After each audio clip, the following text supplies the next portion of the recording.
Olá pessoal, como vocês estão? Espero que esteja tudo bem, todos bem. Semana passada eu mandei para vocês uns slides, né? E essa semana eu estou mandando para vocês as explanações daqueles slides que eu mandei para vocês.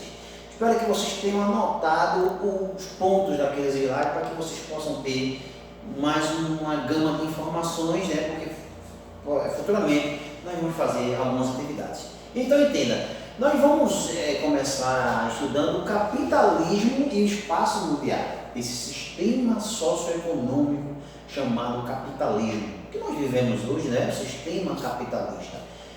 Quando a gente vai comprar alguma mercadoria que deixa lucro para os donos da loja, isso é capitalismo. Quando nós vamos no banco fazer um empréstimo, o banco cobra os juros, muitas vezes abusivos, isso é capitalismo. Quando a gente trabalha e recebe o nosso salário, e com o nosso salário a gente já compra aquela mercadoria que às vezes nós mesmos produzimos, isso tudo é o capitalismo. Mas enfim, primeiro a gente precisa entender, terceiro ano, que o espaço geográfico, né, ele é o resultado da ação humana sobre a natureza, né, ao longo da história, ou seja, com qualquer ação que a gente faça sobre a natureza, isso acaba compondo o espaço geográfico.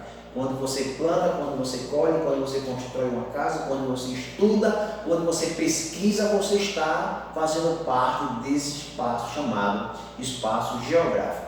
Esse processo, de interação de nós com o espaço, ele é um espaço natural, um espaço humanizado que vem sofrendo constantemente as transformações ao longo dos anos. A criação de grandes mercados nacionais e a consolidação do capitalismo comercial foram os primeiros grandes estados nacionais. A criação destes mercados, que surgiu a partir dos séculos XV e XVI com aquele processo das grandes navegações, quando as metrópoles europeias, as grandes potências da Europa, a Espanha, Portugal, partiram para conquistar as terras do continente americano. Ali começaram a se formar os grandes estados nacionais. E o que é um Estado e um Estado-nação, O Estado, aí a gente lembra sempre, terceiros anos, vocês devem lembrar que eu sempre enfatizo para vocês, Estado com letra maiúscula, é uma forma organizada e centralizada de poder político sobre o território. Então, se tem uma área que é ocupada por pessoas, e quando essa área que é ocupada por um povo, ela é governada, é uma forma de governo centralizada, existe um centro administrativo. Então, essa forma de governo forma o que nós chamamos de Estado com letra maiúscula, forma organizada de poder político sobre o território. Esse Estado com letra maiúscula, ele tem algumas atribuições, algumas tarefas. Qual é a tarefa do Estado? É organizar a economia daquele território, é organizar a estrutura jurídica que vai formar as leis daquele Estado, é criar uma infraestrutura de transporte, de energia, de comunicação.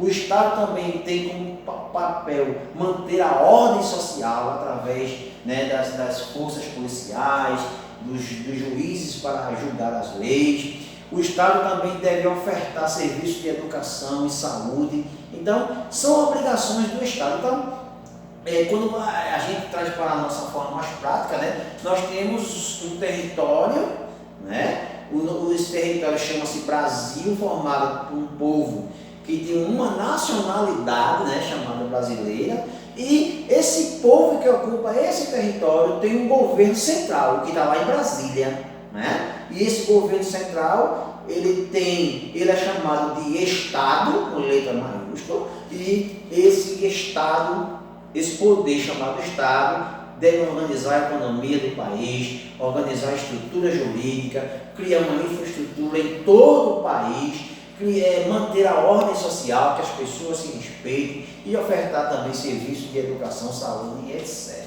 Mas aí, terceiro ano, a gente questiona, será que o Estado, ele sempre cumpre esse papel? Não. Muitas vezes, o Estado, ele deixa de cumprir, ele falha ao cumprir esse papel de organizar a economia, de oferecer serviços de educação, de oferecer serviços de saúde. Por isso que nós temos aí tantas dificuldades, tantos políticos se aproveitando, porque, por exemplo, quando a gente, vou só citar um exemplo aqui para vocês entenderem isso que eu estou querendo mostrar a vocês. A gente vai no nosso automóvel, passa por uma estrada, e está lá a estrada, né, uma BR, por exemplo, uma PR, porque a gente tem que entender essas esferas estadual, municipal e federal, né? Então nós temos estradas federais, que são as BRs, nós temos estradas estaduais, que são as chamadas PS, e temos as estradas municipais, que são as que estão dentro do nosso município. Então, esse estado, ele é esse conjunto da esfera federal, estadual e municipal. Quando esse estado ele deixa de, por exemplo, manter as estradas conservadas, aí você tem lá um menino ou uma pessoa ajeitando as estradas, botando barro, mas aquilo ali é a obrigação do Estado. Você vai para qualquer repartição, para um hospital, e o seu hospital estiver faltando medicamento, aí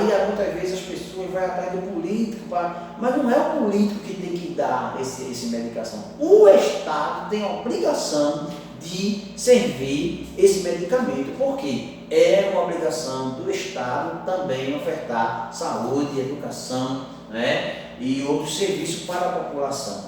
Esse Estado, ele tem uma Constituição, que são as suas leis. Aí a gente deve entender que tem as leis federais, as leis estaduais e as leis municipais, porque cada uma dessas esferas tem as suas próprias constituições, que são o conjunto de leis.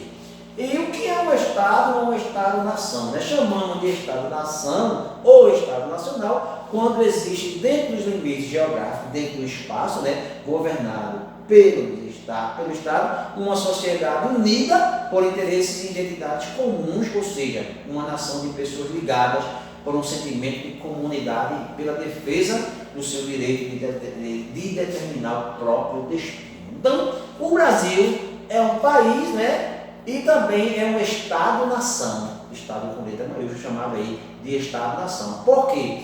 Nós ocupamos um espaço geográfico, um território, nós somos uma sociedade que somos unidas por interesses e identidades comuns, nós falamos a mesma língua, nós temos, apesar do Brasil ser um país tão imenso, né, continental, de ter várias culturas, mas nós temos assim uma identidade como brasileiros, cada um dentro das suas características, mas no geral nós temos características em comum e formamos uma nação. Por isso que o Brasil também é chamado de Estado-nação.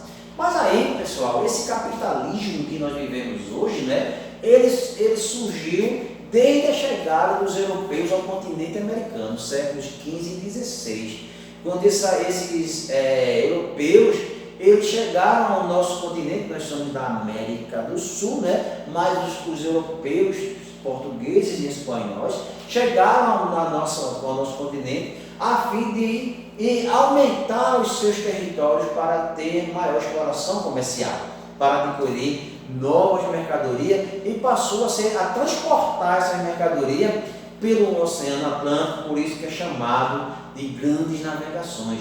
Depois deles contornar o continente americano, aliás, o continente africano, acabaram por chegar aqui na América. Quando você tem ali, esse período das grandes navegações, as rodas dos portugueses e dos espanhóis no final do século XV, tá? Você tem aqui, os portugueses fazendo contorno, né, pelo continente africano, mas que acabou por chegar aqui na América. E aí é justamente quando temos aí o surgimento desse sistema socioeconômico chamado capitalismo. Século XV, né, final do século XV, e aí quando as potências europeias saíram lá da Europa, né, Espanha e Portugal, a fim de colonizar, de conquistar as terras da América, lógico, buscando os seus lucros, porque o capitalismo é justamente isso. A principal definição do capitalismo é esse: um sistema socioeconômico que busca basicamente o lucro. No próximo vídeo nós vamos detalhar mais um pouco sobre o capitalismo para vocês.